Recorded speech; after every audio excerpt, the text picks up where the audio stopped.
പാലക്കാട് നെന്മാറ നടന്ന ഇരട്ട കൊലപാതകം. സുജാത എന്നൊരു സ്ത്രീയെ കൊന്നിട്ട് വളരെ ഈസിയായി പുറത്തേക്ക് വന്ന് അടുത്ത 2 കൊലപാതകം കൂടെ വളരെ ഭംഗിയായിട്ട് അങ്ങോട്ട് നടത്തിയിട്ടുണ്ട്.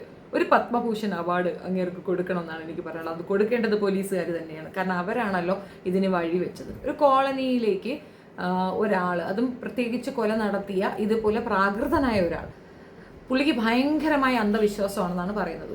അന്ധവിശ്വാസത്തിന്റെ പേരിലാണ് കൊല നടത്തിയിട്ടുണ്ടെങ്കിൽ അയാൾക്ക് അത്യാവശ്യമില്ല ഇത്തിരി കൂടിയ തലസുഖമില്ലായ്മ ആണ് എന്ന് മനസ്സിലാക്കാൻ സാമാന്യബോധം മതി.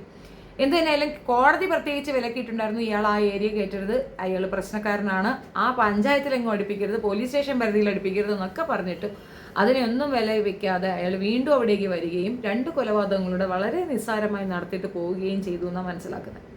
കേട്ടപ്പോൾ പാവം തോന്നി. ആ കുട്ടികളുടെ കരച്ചിൽ കണ്ടാൽ സഹിക്കാൻ പറ്റത്തില്ല. പാവം അച്ഛനും പോയി, അമ്മയും പോയി, അച്ഛമ്മയും പോയി. ഇനി ആരാ ഉണ്ടാവുക എന്നറിയത്തില്ല പാവം കുട്ടികൾ. ഇനി ചിലപ്പം ഈ ആഭ്യന്തര വകുപ്പ് ഹാൻഡിൽ ചെയ്യുന്ന മിസ്റ്റർ ദുർമന്ത്രവാദി ചിലപ്പോൾ ഒരു ജോലി കൊടുക്കും. അങ്ങനെയാണല്ലോ, ആളുകളുടെ അടുത്ത് പറയും നിങ്ങൾ ആരെങ്കിലുമൊക്കെ വെട്ടിക്കൊന്നിട്ട് ഇനി പോരെ, ഞാൻ ഒരു ജോലി തരാം എന്ന് പറയും. അങ്ങനെയാണെങ്കിലും ആ കുട്ടികൾക്കൊരു ജോലി കിട്ടിയ ഉപകാരം. പക്ഷേ ആളിരിക്കുന്നത് പോലെ ആയിരിക്കത്തില്ലല്ലോ പകരത്തിനൊരു ജോലി കൊടുക്കുന്നത്.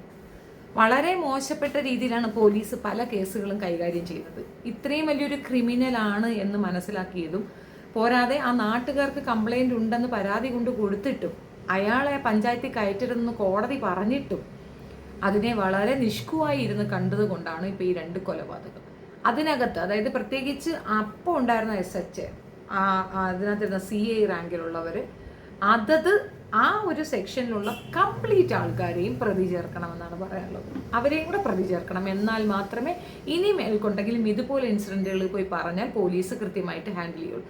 പോലീസിന് ഒരു രീതിയിലുള്ള, നമ്മളിപ്പം എന്ത് കേസ് കൊണ്ട് കൊടുത്താലും അവരൊരുമാതിരി നിസ്സാരവൽക്കരിച്ചിട്ട് ഇരിക്കുന്ന കണക്ക് കാണാം. ഇപ്പോൾ എൻ്റെ അവസ്ഥയാണെങ്കിൽ ഇവിടെ തന്നെ കൊലവിളികൾ നടന്നു. നമ്മൾ പെറ്റീഷൻ കൊടുത്ത് എത്ര ദിവസമായി കാത്തിരിക്കണം എന്നറിയാം. അവിടെ നിങ്ങളുടെ അയച്ചു, ഇവിടെ നിങ്ങളുടെ അയച്ചു, അപ്പോഴേക്കും ഇവർക്ക് കൊല്ലണമെങ്കിൽ വന്ന് കയറി കൊന്നിട്ട് പോകാമല്ലോ. ഒരാളെ കൊല്ലും എന്ന് ഭീഷണിപ്പെടുത്തുക, അതും സ്വന്തം ചാനലിൽ കൂടെ ഭീഷണിപ്പെടുത്തിയിട്ട് പോലും ഒരു ചെറുവിരൽ അനക്കാതിരിക്കുന്ന പോലീസുകാർ തന്നെയായിരിക്കും ഇനി എനിക്ക് എന്തെങ്കിലും സംഭവിച്ചാലോ. അപ്പോൾ എൻ്റെ കാര്യമാണ് അത് പറഞ്ഞത്. അപ്പോൾ അതേപോലെ തന്നെയാണല്ലോ അവിടെയും. തീർച്ചയായിട്ടും പോലീസിൻ്റെ അനാസ്ഥ തന്നെയാണ് ആ കുട്ടികൾക്ക് മാതാപിതാക്കൾ നഷ്ടപ്പെട്ടത്. അതും അത്രയും പ്രായം ചെന്ന ആ സ്ത്രീയെ പോലും വെട്ടിക്കൊല്ലണമെന്നുണ്ടെങ്കിൽ എന്ന് ആലോചിക്കുന്നു. ഇയാൾ പെണ്ണുമ്പിളയായിട്ട് വഴക്കായിരുന്നു. അത്രയും പെണ്ണുമ്പിള കളഞ്ഞിട്ട് പോയി. വഴക്കല്ല, ഇവൻ്റെ ഈ മന്ദോത്തിത്തരവും ഈ കൂടോത്രവും ഒക്കെ കൊണ്ടായിരിക്കും പുള്ളിക്കാരത്തി പോയിട്ടുണ്ടാവുക. പുള്ളിക്കാരത്തി പോയത് എന്തിനാണെന്ന് പുള്ളിക്ക് മനസ്സിലായില്ല. കൂടോത്രം കൊണ്ടാ പോയെന്നുള്ള മനസ്സിലാക്കണ്ടേ. പുള്ളിക്കാരൻ വിചാരിച്ചിരുന്നത് എന്തെന്ന് വെച്ച് കഴിഞ്ഞാൽ, ഈ പറയുന്ന ചെന്താമര വിചാരിച്ചത് അപ്പുറത്തുള്ള മുടി നീട്ടമുള്ള ഒരു പെങ്കൊച്ച് എന്തോ മന്ത്രം ഓതി കൊടുത്തു, അതുകൊണ്ട് പോയതാണ്. അവിടെ എന്തൊക്കെയോ അലച്ചണ്ടകളുണ്ട്. പക്ഷേ അയൽവക്കക്കാരാണ്, അയൽവക്ക പ്രശ്നമല്ല, അതിര് തർക്കമല്ല, ഇതൊന്നുമല്ല. ആരോ മന്ത്രവാദി പുള്ളിയെടുത്ത് പറഞ്ഞു കൊടുത്തു നിന്റെ ഭാര്യ പോകാൻ കാരണം അയലത്തെ സുന്ദരി അല്ലെങ്കിൽ അവിടെയുള്ള ഏതെങ്കിലും മുടി നീട്ടി വളർത്തിയ ഒരു സ്ത്രീയാണെന്ന്. അങ്ങനെയാണെങ്കിൽ അവിടെയുള്ള മിക്കവാറും മുടി നീട്ടിയ പെണ്ണുങ്ങൾക്ക് എല്ലാം പ്രശ്നമാവുന്ന രീതിയിലാണ് അയാളുള്ളത്. ഇപ്പോൾ കാട്ടിലേക്ക് ഓടിക്കയറിയിട്ടുണ്ട്. അയാളെ കണ്ടുപിടിക്കാൻ പറ്റാതെ വല്ലാണ്ട് കിടന്ന് കഷ്ടപ്പെടുന്നു എന്നാണ് കേൾവി. അല്ല, അതിപ്പോൾ അവിടെയുള്ള പോലീസുകാരുടെ യോഗ്യത എന്താണെന്ന് 2 കൊലപാതകം നടന്നപ്പോൾ തന്നെ നമുക്ക് മനസ്സിലായില്ലേ. എന്ത് സുരക്ഷയാണ് അവർ കൊടുക്കുന്നത്. പോലീസുകാർക്ക് കേസും വഴക്കും ഒക്കെ വരാം. അല്ലെങ്കിൽ ഇനി ഇതിനകത്തേക്ക് ആൾ കുറവാണെങ്കിൽ കൂടുതൽ ആൾക്കാർ അപ്പോയിൻമെൻറ്റും ചെയ്യാം. കാരണം സുരക്ഷയാണല്ലോ ആദ്യം മുഖ്യം, ബാക്കിയൊക്കെ പിന്നീടല്ലേ. ഇപ്പം ജനങ്ങളുടെ സുരക്ഷ ബാധിക്കപ്പെടുന്ന രീതിയിലുള്ള തീരുമാനങ്ങൾ ഉണ്ടാകുന്നത് വളരെ മോശമാണ്. ഇയാളെ കർശനമായി വിലക്കിയിട്ടുമുണ്ട്. എന്തുകൊണ്ട് അവരതിനകത്ത് ആക്ഷൻ എടുത്തില്ലെന്ന് മനസ്സിലാവുന്നില്ല.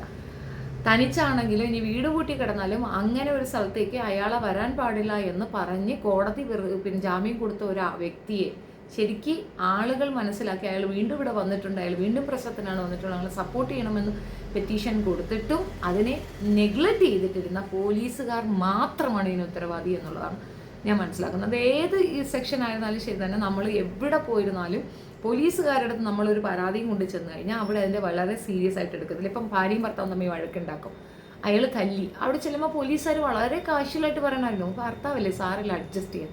അവൻ കൈവച്ചു എന്നതിൻ്റെ അർത്ഥം അവൻ പിന്നീട് എന്തും ചെയ്യാൻ മടിക്കാത്തവനായിരിക്കും. പോലീസ് അങ്ങനെ ഒരു കുഴപ്പമില്ല എന്നൊരു ഭാവത്തിലാണുള്ളത്.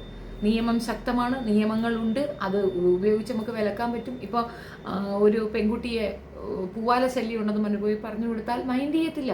പിന്നീടാണ് അറിയുന്നത് അതിന് പെട്രോൾ ഒഴിച്ച് കത്തിച്ചു എന്നോ കഴുത്ത് വെട്ടി കൊന്നു എന്നോ ഒക്കെ പിന്നെ നമ്മൾ അറിയും. പരാതികൾ അതിൻ്റെതായ രീതിയിൽ അതിൻ്റെതായ മൂല്യത്തോടെ അക്സെപ്റ്റ് ചെയ്ത് അതിന് തുടർ നടപടികൾ നടത്താതെ അതിനെ ഇങ്ങനെ നെഗ്ലക്റ്റ് ചെയ്യുന്നതും കൊലപാതകത്തിന് തുല്യമാണ്. ഈ മരിച്ച 2 വ്യക്തികൾ ആ കുട്ടികളുടെ അച്ഛനും അച്ഛമ്മയും ഈ 2 വ്യക്തികളുടെയും കൊലപാതകത്തിൽ പൂർണ്ണ ഉത്തരവാദിത്തം അവിടുത്തെ SHO ആണ്. ആ SI ആയിരുന്നാലും ഇനി അവിടുത്തെ CI ആയിരുന്നാലും ആ സ്റ്റേഷൻ ഓഫീസർ തന്നെയാണ് അതിൻ്റെ ഉത്തരവാദി.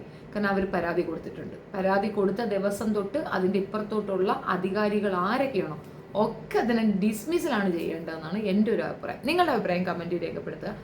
കണ്ടപ്പോൾ ഈ വിഷയം ഒന്ന് എടുക്കണമെന്ന് തോന്നി. ബിക്കോസ് ഞാനും ഒരു വിക്ടിമാണ്. പോലീസുകാരുടെ നിസ്സഹകരണം കൊണ്ട് അവർ കേസ് അതിൻ്റെതായ രീതിയിൽ കൈകാര്യം ചെയ്തത്. നമ്മുടെയൊക്കെ വീടിൻ്റെ മുറ്റത്ത് വന്ന് നിന്നിട്ട് വെല്ലുവിളിച്ചിട്ട് പോയ സ്ത്രീക്കെതിരെ കേസ് കൊടുത്തിട്ടും അവളും അവളുടെ വെപ്പാർട്ട്ണറും കൂടെ വീണ്ടും വെല്ലുവിളികൾ കൊണ്ട് നടക്കുന്നതല്ലാതെ പ്രത്യേകിച്ച് പോലീസിൻ്റെ ഭാഗത്തുനിന്ന് ഒരു നീക്കങ്ങൾ ഇതുവരെയും ഉണ്ടായിട്ടില്ല എന്നുള്ളത് കഷ്ടം. നമുക്കെതിരെ കൊണ്ടു കൊടുത്താൽ മിനിറ്റിൽ എടുക്കുകയും ചെയ്യും. അത് എന്ത് തരം പ്രതിഭാസമാണെന്ന് അറിയത്തില്ല. Thank you so much.